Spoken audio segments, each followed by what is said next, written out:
The air became significantly fresher as I stepped out of the tam o' shanter. That darn thing was for sure rich, but it was so busy it was hard to breathe. I wiped the sweat off my dirt-coated face and made my way to the Blue Mirror Saloon. Surprisingly, Will was back in town and was treating himself to a little drink. As Will took a sip from his mug, I greeted him heartily and welcomed him back into Ashcroft. I asked what brought him to Ashcroft, yet I had a feeling I already knew the answer. Will turned from his seat and immediately cracked a smile.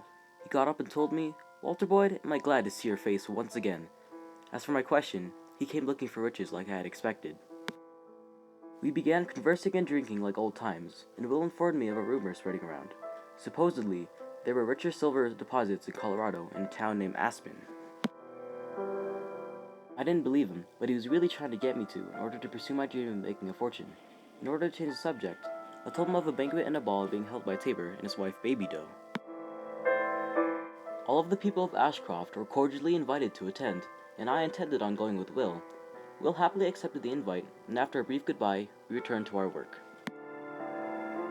The following month, laughter was all around, and stomachs were being filled with scrumptious delicacies at Ashcroft's banquet.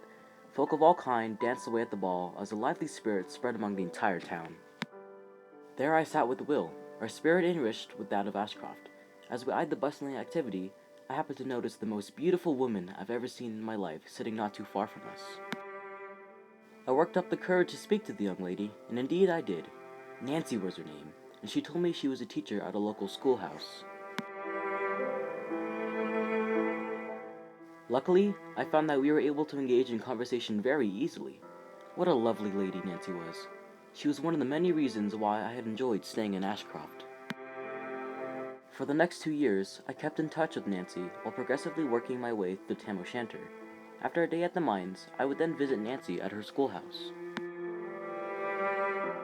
As time went on, I grew more attached to Ashcroft and the lovely spirit Nancy brought to the town. But soon, things took a drastic turn and I was forced into a tough decision. The rumors of a richer silver deposit in Aspen were deemed true, and soon miners were leaving Ashcroft in an instant. Even Will said his farewell, and the whole town seemed to be dying. The mines dropped in quality, and at times I found that only a few people were attempting to mine. Meanwhile, the roads lay bare as more citizens began to depart Ashcroft and travel elsewhere. I couldn't handle the overwhelming feeling of wanting to leave. In my mind, I knew it would benefit my intentions, but it didn't feel right to depart a town I had grown so close to. After much tough consideration, I finally made a decision. On an early September morning in 1884, I made my way to Nancy's schoolhouse to inform her of my choice. "Nancy," I had said to her, "I'm leaving Ashcroft to seek a better fortune in Aspen." At first, she chuckled at my so-called practical joke. But when she took a look at the grimness on my face, she knew I had spoke the truth. She pleaded for me to stay, but I had argued that it was better for my lifelong intention of making a fortune.